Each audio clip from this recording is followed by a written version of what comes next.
कई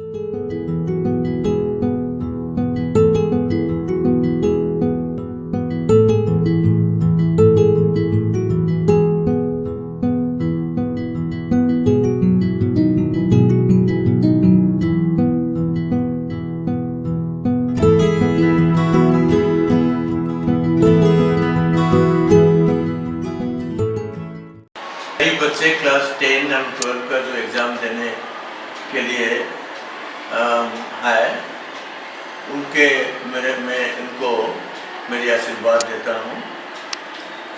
इसमें एक दो शब्द मेरे को बोलना है बात। देखिए बच्चे, लाइफ भरा एग्ज़ाम होते रहेगा। ये अभी एग्ज़ाम है, पहला एग्ज़ाम।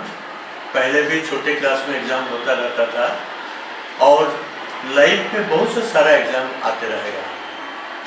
तो एग्ज़ाम को आप एक चैलेंज जैसा ऐसा लेके अच्छा से अच्छा करना उचित है। हम लोग आपका सपोर्ट में है, आपका पेरेंट्स जो है वो भी आपका सपोर्ट में है। हम सब मिलके आपका आशीर्वाद करते हैं कि आप ये काम को अच्छा से अच्छा निभाएंगे।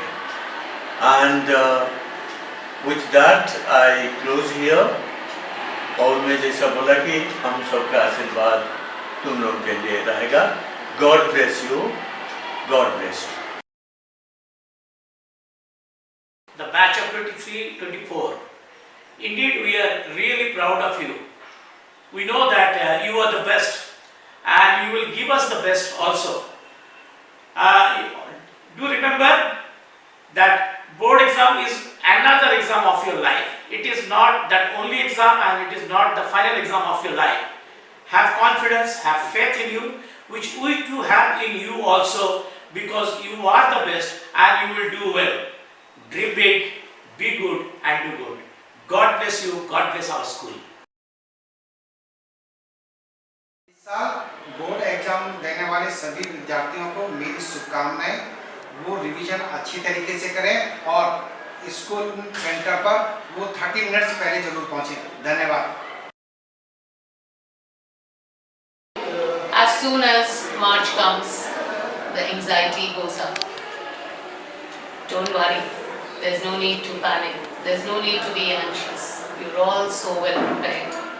Board exam is nothing but just like another exam. And you've written so many of them in school. So you're quite confident, I'm sure. So have faith in you, yourself. Keep revising whatever you've done.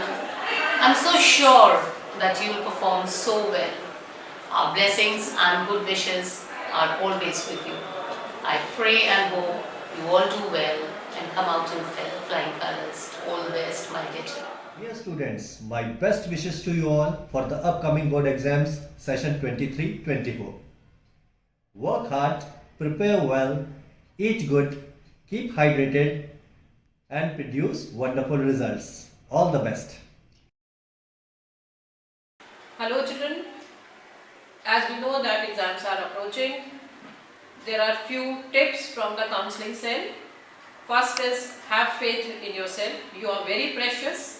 Have faith on your preparation. Consider NCERT as a Bible. Read it thoroughly and practice sample papers. Always pay attention for your proper diet. Give time for the recreation and exercise as well. And give yourself auto-suggestion that you are the best and your preparation is thorough and you can do wonders in life. Exam is just one opportunity. You are going to have so many other opportunities and challenges also in life. So just always remember that you are very precious for the teachers, for the schools, for your family and all your loved ones. Thank you very much. Your exams are approaching, so don't need to be tensed. Temperament रखो अपना, panic बिल्कुल मत होना, patience रखो, paper अच्छे से दो और पेपर की टेंशन बिल्कुल मत लो, रिजल्ट की टेंशन बिल्कुल मत लो। पेपर ख़त्म होने के बाद बिल्कुल अपने मज़े करो, खुश रहो, just revise and go for it. Sample paper solve करो जितने कर सकते हो, लाइक वो बेस्ट वे होता है एक अपने आप को एसेस करने का कि how much you are ready to give exam, and it really helps. All the best. I hope you will kill it. Thank you. तो बस एक चीज़ याद रखनी है, सबसे इम्पोर्टेंट, बस खुद में विश्वास कि मैंने पढ़ाई करी है और मुझे आता है, और उस दिन पेपर में भी मुझे सब कुछ याद आ जाएगा. बस किसी चीज़ की टेंशन नहीं लेनी है कि कोई कितना पढ़ के आया है या कोई मुझसे कितना ज़्यादा अच्छा है.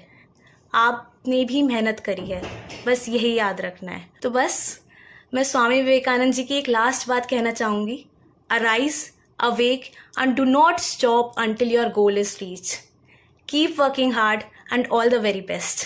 You will do very great. Exam पास आ रहे हैं तो देखो टेंशन तो हो रही होगी, लेकिन टेंशन लेने की या नर्वस होने की कोई बात नहीं है, वरना जितना ज़्यादा टेंशन लोगे होपलेसनेस में उतना ज़्यादा गलत करके आओगे. अपना ईजी रहो, आराम से रहो, जितना आराम से पढ़ते रहो अपना, जितना मतलब नंबर ऑफ़ आवर्स पे फोकस मत करो, बल्कि नंबर ऑफ़ टॉपिक्स पे करो कि जी कितने टॉपिक्स पढ़ लिए मैंने और कितने स्ट्रॉन्ग है. जो आता है उसे स्ट्रॉन्ग करो, और कोई भी ऐसा टॉपिक नहीं होना चाहिए जिसका कुछ अता पता ही ना हो. सबका बेसिक पता रहना चाहिए. कोई भी टॉपिक देखो, किसी को 100% तो आता नहीं, 100% आना ज़रूरी भी नहीं है. बेसिक या पता होना चाहिए ताकि कुछ तो लिख के आ सको. किसी को तुम्हारे को कुछ प्रूव करने की ज़रूरत नहीं है, किसी से कुछ कंपैरिजन करने की ज़रूरत नहीं है, ना आज ना रिज़ल्ट आने के बाद. बस अपने लिए पढ़ रहे हैं तो अपने लिए पढ़ो, और अपने पेरेंट्स की खुशी के लिए पढ़ो. भाई रिज़ल्ट अच्छा आएगा तो उन्हें भी खुशी होगी, तुम्हें भी खुशी होगी. काफ़ी लोगों का भी अभी जेई रहा होगा तो उन्हें लगता है कि हम तो जेई के लिए पढ़ रहे हैं, हम क्यों पढ़ें बोर्ड्स के लिए. भाई जिसका अभी फर्स्ट सेशन रहा होगा उसे पता चल गया होगा कि 20 to 30% क्वेश्चंस तो ऐसे रहते हैं जो बोर्ड से या थ्योरी से ही आराम से करे जा सकते हैं. अगर वो पढ़ लिए तो 20-30% मार्क्स तो ऐसे ही आ जाते हैं. और ये कभी मत सोचना कि बोर्ड्स की अब कोई वैल्यू नहीं है, वरना जब तक वैल्यू पता लगेगी जब तक काफ़ी लेट हो जाएगा, और फिर क्या ही करोगे जब वैल्यू पता भी लग गई तो बस यही है, अपना आराम से पढ़ते रहो और क्या, पढ़ लो जाके. All the way. You have already been told a lot about the tricks to appear for the paper, how to attempt the paper, the strategies and everything. There's just one thing that I want to say to you. Be sane, be logical, take care of yourself, eat well, eat good food. थोड़ा junk food भी खा सकते हो just to distract yourself and cool down the atmosphere. Chill down and all the best. Friends, boards exams are approaching. So the bad news is time flies. But good news is you are the pilot. Commerce में marks लाना होगा possible जब revision करोगे unstoppable. अगर NCERT books को बनाओगे base, जीत जाओगे exams की रेस. एटलीस्ट 2 सैम्पल पेपर और प्रीवियस ईयर क्वेश्चन पेपर रोज करना होगा सॉल्व, तभी आंसर राइटिंग की स्पीड होगी इवॉल्व. इकोनॉमिक्स और बिजनेस स्टडीज में हाईलाइट करना वैल्यू पॉइंट. एग्जामिनर चेक करते टाइम नहीं होंगे डिसअपॉइंट. अकाउंट्स में जर्नल एंट्रीज लगेंगी इजी और बैलेंस शीट होगी मैच जब क्वेश्चन की रिक्वायरमेंट को करोगे कैच. पॉजिटिविटी और डेडिकेशन से करोगे तैयारी, रंग लाएगी मेहनत तुम्हारी. All the best.